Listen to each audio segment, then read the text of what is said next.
The weight of the dream. They say dreams are the language of the soul. But for Joseph, his dreams were a death sentence. It's a dangerous thing to have a vision when you are surrounded by people who only have sight. His brothers didn't just hate the coat, they hated the destiny it represented. Imagine the betrayal. One moment, you're the favored son. The next, the light of the sun is replaced by the suffocating silence of a dry well. To anyone watching, it was the end.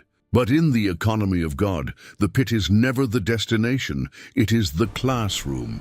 It is where you learn that when you have nothing left but God, God is enough. If you are in a dark place today, betrayed, abandoned, or forgotten, remember this. They can strip you of your coat, but they cannot touch your calling. The pit isn't burying you, it's planting you, the school of the shadows sold like cargo.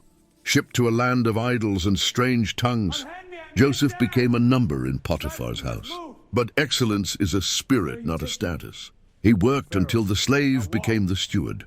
Then came the ultimate test, a lie that led to a dungeon. This is the middle, the part of the story most people quit.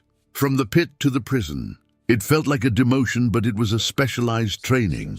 The silence of God is not the absence of God. It is the laboratory of character. In that dungeon, Joseph didn't let his heart turn to stone. He didn't become bitter. He became better. He learned to manage a prison before he was trusted to manage a nation. If you're in a season of waiting, don't waste your wilderness. Your character must be as big as your calling. The divine, suddenly 13 years. 4,145 days of waking up behind bars for a crime he didn't commit. Hope deferred makes the heart sick, but Joseph's heart was anchored in the eternal. Then in one single hour, the atmosphere shifted. The king of the world had a nightmare that no magician could solve, and suddenly the forgotten prisoner was the only solution in the room. When Joseph stood before Pharaoh, he didn't lead with his resume. He led with his relationship. "It is not in me," he said, "but God will give Pharaoh an answer of peace." In 60 minutes, the slave became the prime minister.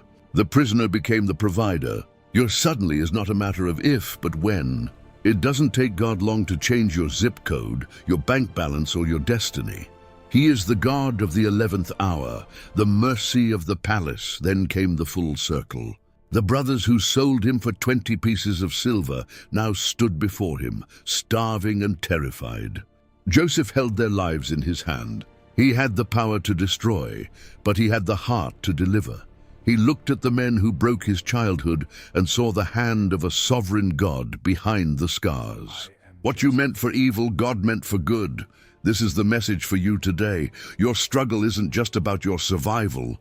It's about the people you are destined to save once you reach the other side. Your tears are the seeds of someone else's bread. Don't give up. The palace is closer than the pit, and the glory will outweigh the grief.